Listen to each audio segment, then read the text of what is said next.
Welcome to our horror adventure. Rebecca and Sam started panicking, shouting if anyone was there. They ended up attracting a big shot, but it wasn't quite who they had in mind. It moved with lightning speed, scurrying up the wall like a gecko and vanished into the darkness, leaving everyone stunned and finally believing so. Juno grabbed a flare to ensure safety, sensing danger around, forgetting all about the wind direction, just hoping luck would take them somewhere. Each crevice echoed meows. They sensed they were surrounded, finding a quiet entrance thinking, let's go in, quick. Sarah urged Juno to toss the flare to avoid giving away their position. Hurry up. This scene sent others scattering like startled birds. Holly freaked, legs turning to jelly, and bolted, but the monster leapt, biting her necklace off. Juno tried to rescue, but the monster sought Holly's gift. Juno fought back, using the climbing axe. But there was more than one monster in the cave. Another jumped from behind, grabbing Juno, while the first seized the chance to drag away Holly. Juno fought back fiercely after a flurry of wild strikes. Finally knocked that monster out cold, but she hadn't even caught her. Sounds came from behind. She turned and smacked Beth, accidentally checking out her teammate. Beth, with her last strength, took Juno's necklace, pleading not to be left, but Juno ran off. What a bummer. The trio got separated. Sarah fell into a pit and passed out, while Rebecca and Sam stayed together. When Sarah woke up, she found, surrounded by bones, witnessing a bunch of monsters feasting on lunch. Sarah observed silently from the corner, her emotions a mixed bag of horror and she nearly retched at the sight, but her slight noise caught the monster's attention just then.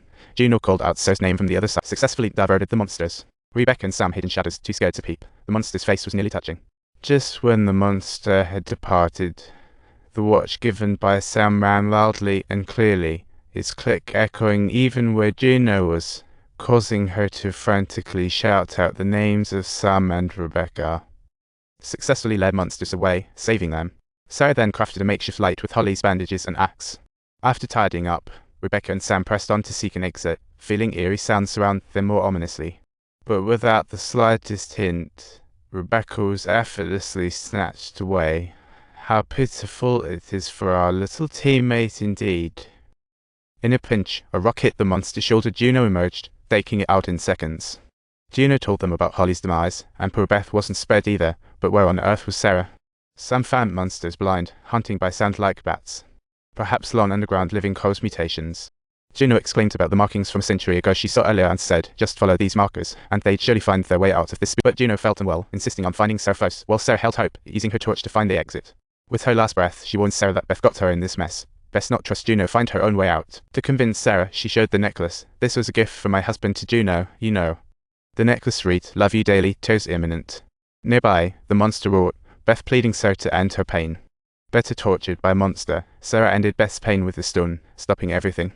Just as she finished, a tiny monster hopped onto Sarah. It seemed she had no issue dispatching the little thing thanks to the size and strength. A female monster approached, sniffing out the baby smell and suddenly screamed to summon her monster pals. Sarah panicked instantly. She took off running, only to plunge into a ketchup pool, with the female monster following suit, resulting in an intimate confrontation amidst the ketchup pool. Sarah spotted a bone nearby, swiftly jabbed it into the monster's eye, a perfect one-hit knockout. But the commotion attracted another. Sarah lay silent, while the monster pressed her head down, waiting for it to lower its guard. She seized a large bone, struck the monster from behind, killing it instantly. After the battle, Sarah laughed hysterically, unleashing her fury.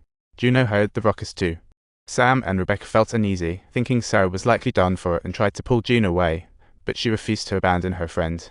Yet Juno was determined to search for Sarah, who knew that their noise would attract all the monsters, flocking towards Sarah's. Juno witnessed this from afar, using the moment to distract the monsters, and cleverly slipped away. So, they had no choice but to follow Rebecca and Sam, who ended up at the cliff's edge, where the rock anchors were waiting.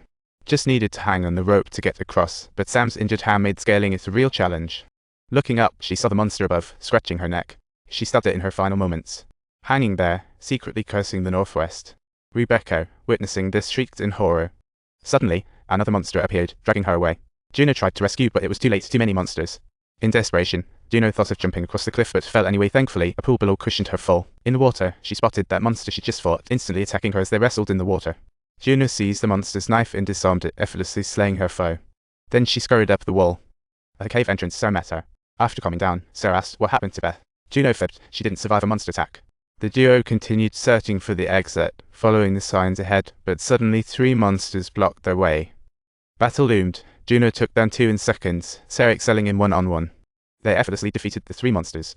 After the battle, Sarah gazed at Juno, doubt swelling in her mind. Do you think they can survive? If you enjoyed this story, please like and subscribe to our channel.